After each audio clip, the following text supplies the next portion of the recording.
profonde, si vous voulez, donc, est la traduction de cette inquiétude épistémologique. Qu'est-ce que ça veut dire? On a existence et projection.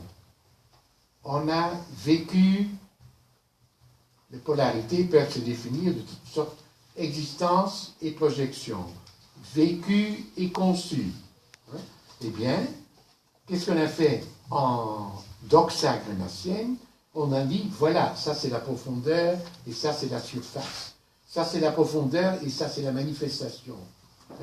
La manifestation, bien sûr, c'est le vécu à l'égard du conçu, c'est l'autre polarité, si vous voulez, donc, entre existence et projection. L'existence, c'est la profondeur, si vous voulez, et la projection, c'est ce qui est la manifestation de cette présence. Quelque chose comme ça. En tout cas, ça marche toujours avec ces deux pôles-là.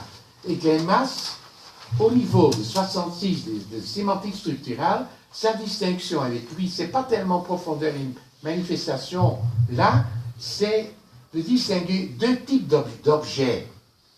Il distingue l'objet sémiotique de l'objet scientifique. Ça va changer plus tard, chez Greimas.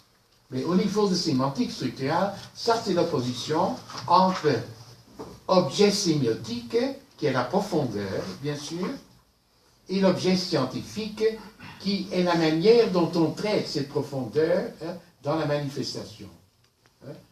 C'est l'opposition, c'est pour ça que je vais traduire moi-même cette opposition en termes de présence et d'existence.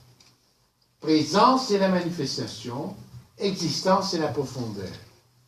Vous voyez ce que je veux dire? Il y a toujours deux pôles dans ces méthodologies, existence et présence. Donc pour moi, toute la problématique de l'immanence de l'objet sémiotique peut être retraduite en passant par la distinction objet scientifique et sémiotique à une autre tension, une autre polarité, celle de présence et d'existence.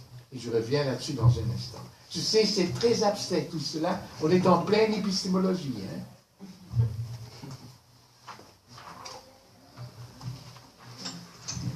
Estamos inmersos en términos abstractos. En la doxa de la semiótica estándar se ha recuperado este modelo en un modelo metodológico a dos niveles, el nivel de la superficie y el nivel de la profundidad, o también lo que conocemos como el modelo generativo, del que también ha hablado Chomsky y que también menciona Greimas.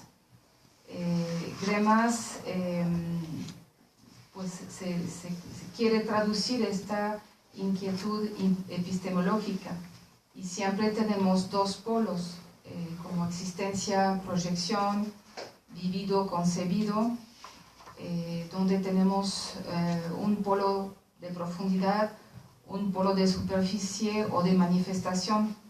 Es lo vivido con relación a lo concebido, la existencia, que sería del lado de la profundidad, y del otro lado la proyección, que sería la manifestación de esta existencia. En cuanto a Greimas, su distinción en semántica estructural es más bien de dos tipos de objetos. El objeto semiótico, que estaría del lado de la profundidad, y el objeto científico, que sería la manifestación, cómo está tratado este objeto. Oui.